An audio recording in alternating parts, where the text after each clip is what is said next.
Bienvenidos. Vamos ahora a estudiar las relaciones entre el esfuerzo y las deformaciones, que es lo último que hemos definido, la matriz de esfuerzos y la matriz de deformaciones. Esta relación se da mediante unas ecuaciones que se llaman ecuaciones constitutivas. Se sabe que en un punto pueden obtenerse las matrices de esfuerzos y de deformaciones de un cuerpo. Ahora se procede a estudiar las relaciones entre ambas. Esta es la matriz de esfuerzos, esta es la matriz de deformaciones. Fíjense que realmente lo único que dijimos a la hora de demostrar estas matrices es que se tenía un sólido deformable. De hecho, ni siquiera tiene por qué ser un sólido. Puede ser cualquier cuerpo deformable. Yo pudiera tener un líquido o un gas y aún así definir estas matrices por separado. El chiste es que el material al cual yo le estoy sacando estas matrices va a darme las propiedades que me permiten relacionar estas dos. Es decir, la relación entre estas matrices depende del material con el que se esté trabajando. Para lo que viene a continuación, vamos a hacer algunas suposiciones. En primer lugar, bueno, esto en particular no es una suposición, es así. Cada una de estas matrices solo depende de 6 elementos. Como estas matrices son simétricas, necesitamos la diagonal de cada una de las matrices y, por ejemplo, la parte superior, porque si tenemos la parte superior, también la inferior por simetría, en ambos casos. Adicionalmente, vamos a suponer, en primer lugar, que el material es homogéneo, es decir, las propiedades físicas del material en cualquier punto van a ser iguales entre sí. Es decir, si yo tengo un cuadrado de un material cualquiera y yo tengo una propiedad aquí, esa misma propiedad es la misma acá arriba. El material es elástico. Si el material es elástico, significa que si yo lo deformo en alguna dirección con una carga aplicada, al yo soltarlo, al yo dejar de aplicar esa carga, esa fuerza para deformarlo, al yo dejar de aplicarla, el material va a volver a su configuración inicial. Va a tener sus dimensiones originales. Eso es un material elástico. Si por el contrario el material yo lo deformo y suelto la carga con la que lo estoy deformando y él queda deformado o queda con una cierta deformación, se dice que el material es plástico o inelástico.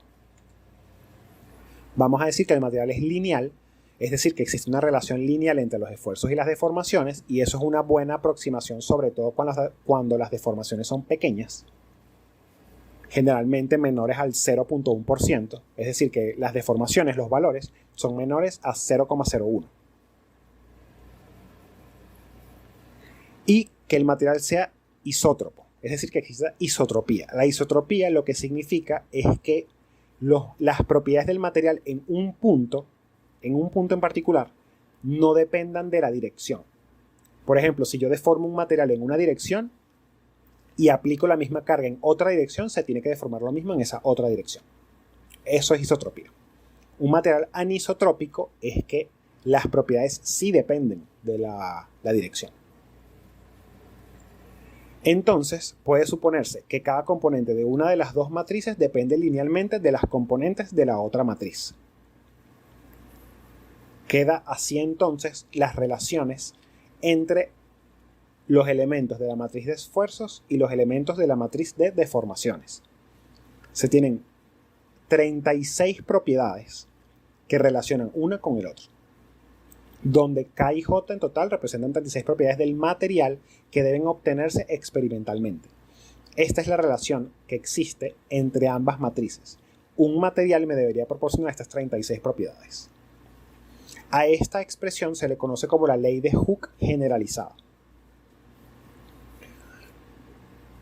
Sin embargo, obtener experimental 36 propiedades para cada material existente resulta complicado. Imagínense que para cada tipo de acero que yo vaya a utilizar, o cada madera, o cada plástico, necesito obtener 36 propiedades. Y eso partiendo de que las suposiciones para llegar hasta aquí, por ejemplo la de que sean lineales, se cumplan.